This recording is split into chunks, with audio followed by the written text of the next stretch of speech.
Assalamualaikum warahmatullahi wabarakatuh.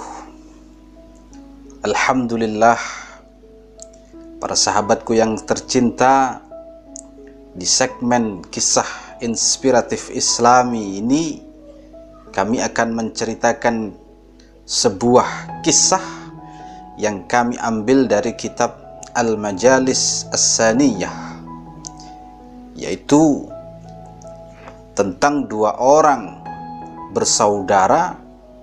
Kita sebut saja namanya Pak Kamin dan Pak Kuman.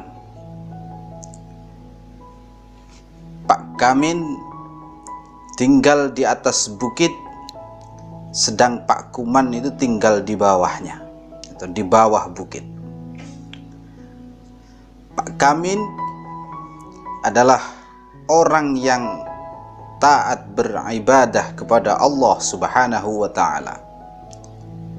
Sedangkan Pak Kuman, saudaranya atau adiknya, itu adalah orang yang selalu bermaksiat kepada Allah Subhanahu wa Ta'ala. Sangat berbanding terbalik di antara dua bersaudara ini. Dalam ibadahnya, Pak Kamin ini selalu terngiang. Di dalam pikirannya itu ingin dia itu bertemu iblis. Wah, aneh sekali. Ada orang ahli ibadah kepingin ketemu iblis.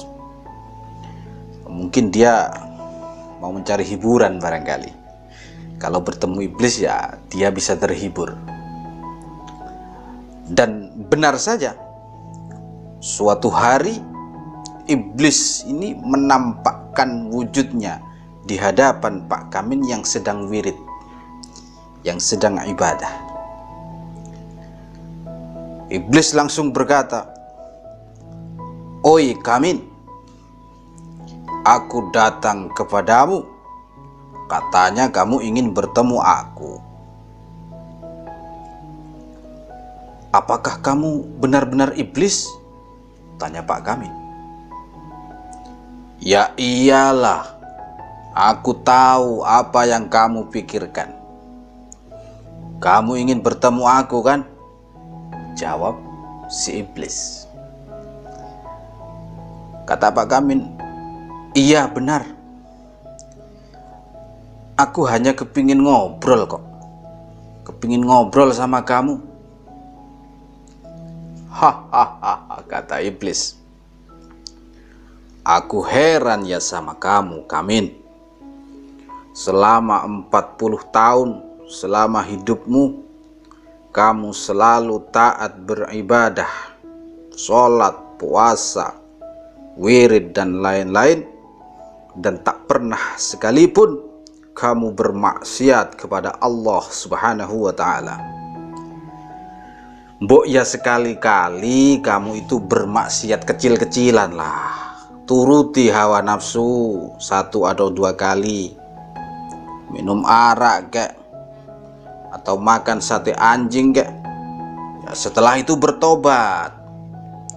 Biar kamu merasakan khusyuknya atau indahnya orang-orang yang bertaubat kepada Allah Subhanahu wa Ta'ala." Allah berfirman, wah, iblisnya dalil juga para sahabatku. "Innallaha yuhibbut tawwabina wa yuhibbul mutatahhirin." Sungguh Allah menyukai orang-orang yang bertaubat dan menyukai orang yang mensucikan diri. Kamu kan belum pernah toh Kamin melakukan taubat? Wah, tanya si iblis. Wah, Pak Kamin ini kemudian mikir dan berkata di dalam hatinya, wah, benar juga ini omongan si iblis. Saya ini kan belum pernah merasakan khusyuknya orang taubat. Kalau begitu aku akan ke rumah adikku untuk bergabung bersama dia, ikut berpesta mabuk-mabukan. Setelah itu aku akan bertaubat dan pasti aku akan semakin khusyuk di dalam ibadahku. Kita lanjutkan kisahnya para sahabatku sekalian. Dan di rumah Pak Kuman itu adiknya yang selalu bermaksiat, tak pernah taat kepada Allah. Setelah dia berpesta mabuk-mabukan, saat masih tengah malam, dia kemudian terbangun dari telernya, terbangun dari mabuknya, mendemnya, dan memandang dirinya sendiri dalam keadaan hina, sampai tak terasa itu dia kencing di bajunya sendiri. Kemudian dalam hati Pak Kuman dia berkata, sungguh selama hidupku aku selalu bergelimang kemaksiatan, aku bergelimang dosa. Kenapa aku tak bergaul saja dengan saudaraku si Kamin yang ahli ibadah ini? Dia selama ini selalu taat beribadah, sedangkan aku selama hidupku ini selalu bermaksiat. Singkat cerita, kemudian Pak Kuman bertekad untuk bertaubat kepada Allah Subhanahu wa Ta'ala, menjauhi jalan kemaksiatan, dan berniat mengikuti jalan hidup yang dijalani saudaranya, yaitu Pak Kamin. Lalu di waktu pagi, Pak Kuman bergegas ke rumah saudaranya, yaitu Pak Kamin, yang tinggal di atas bukit. Tujuannya hanya untuk bertaubat. Dari bawah adiknya mau menuju rumah Pak Kamin untuk ikut bertaubat, ikut beribadah kepada Allah. Sedangkan di atas, Pak Kamin itu bergegas mau ke bawah menemui saudaranya si Kuman untuk bermaksiat. Ini ceritanya terbalik.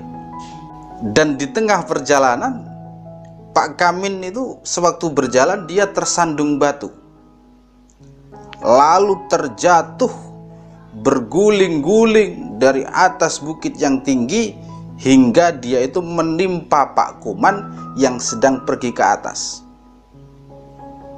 Walhasil kedua saudara itu meninggal dunia, yang jelas dalam keadaan yang berbeda. Yang satu pergi untuk bermaksiat, yang satu pergi untuk bertaubat. Pak Kamin yang berjalan dengan tujuan maksiat, walaupun dia sebelumnya ahli ibadah, dia akan dikumpulkan bersama orang-orang yang ahli maksiat.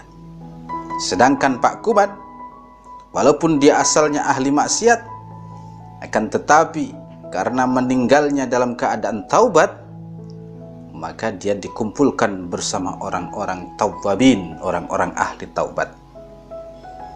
Para sahabatku sekalian, hikmah dari kisah ini adalah, pertama, janganlah kita ini tertipu oleh bujuk rayu setan, walaupun kayaknya itu baik, tapi aslinya menyesatkan, menjerumuskan. Dan yang kedua, apapun perbuatan kita dalam hal ibadah ataupun muamalah, pergaulan sesama manusia, usahakan semua itu didasari dengan niat yang baik, dengan tujuan yang ikhlas lillahi ta'ala. Sekian dulu, wallahu a'lam bissawab. Wassalamualaikum warahmatullahi wabarakatuh.